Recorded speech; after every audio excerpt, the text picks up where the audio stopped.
current central bank governor, Emefiele, under his leadership, the central bank has had to take very tough and controversial decisions in recent history.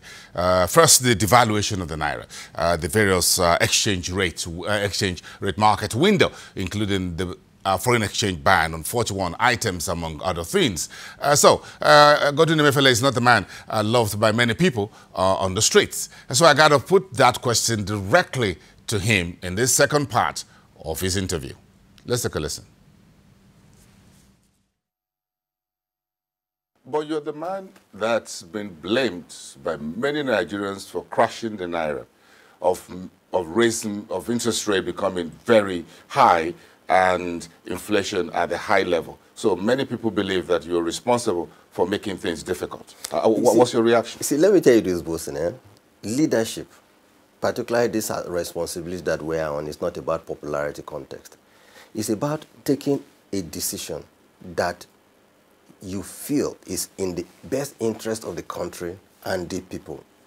When you talk about inflation, you talk about interest rates, you talk about exchange rate, and I'll give you the analogy. I want you to know this, and if you watched my Senate presentation at the time I was going to be confirmed, interest rate was a major issue that came up, and I made my pledge that I would do everything possible to bring interest rates down, because it was in any case already high at that time. That's why the issue about bringing interest rates down came about. 2 days after I resumed, I made it part of my cardinal statement, my vision statements. I also raised the issue of exchange rate stability, building reserves, and the rest of them. But unfortunately, the exogenous shock happened. And what happened is that we're coming from an environment, I repeat, reserves are 37. Inflation in April was actually 7.9. All right? Now, because of the shock, the price of crude came down. Of course, reserves took a bad hit.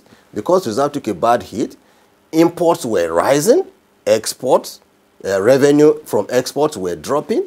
You did not have any choice at that time but to go for a currency adjustment. And we went for a currency adjustment, as in adjusting from 155 to 168, from 168 to 197.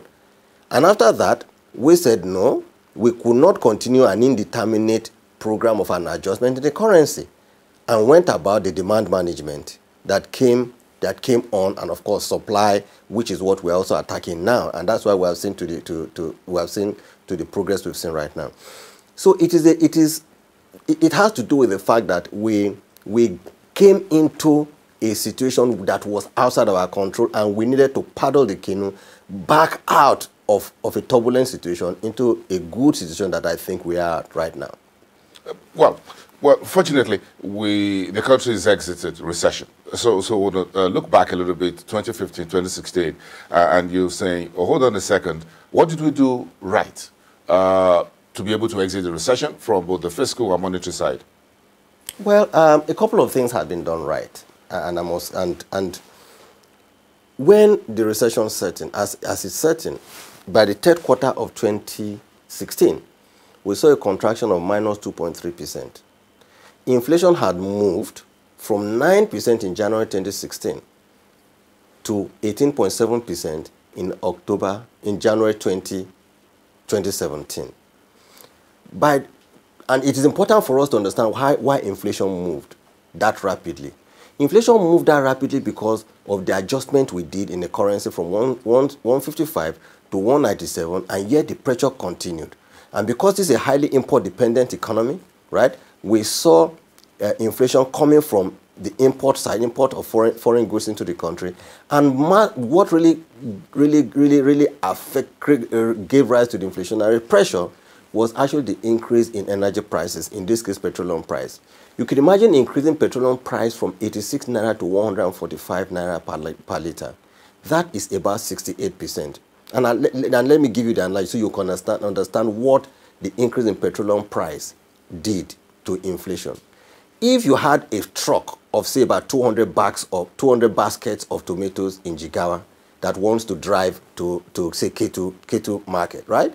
The price of transportation moved up by 68% because the transporter increased its price by 68%. As that tomatoes got to K2, it was offloaded at K2. The lady who does wholesale of the tomatoes also increases her price by 68%. The person who goes to K2 to buy, say, 5 or 10 baskets out of this 200 or 300, buys it and goes to K2 bus stop because he wants to transport it to Obalende where he will retail it. He gets to the bus stop and the cost of transportation also goes up by 68%. That is the third leg. He gets to Obalende. When he gets to Obalende, because he also must make profit, he paid 60% increase. He also increases his own price of his own tomato by that particular function. That is the fourth function. So you're looking at, by just increasing the price of petrol by 68%, we've seen almost close to about 200%, almost close to about 240% increase in prices. So that was what gave rise to the astronomical movement in inflation from about 9%, because it's important that I explain this, from 9% in January 2016 to about 18.72% in January 2017. And Monetary Policy Authority said, look, we had seen contraction in GDP. We have seen inflation at the highest level. Reserves are plummeting. Exchange rate in January 2017 or February was as high as 520 naira.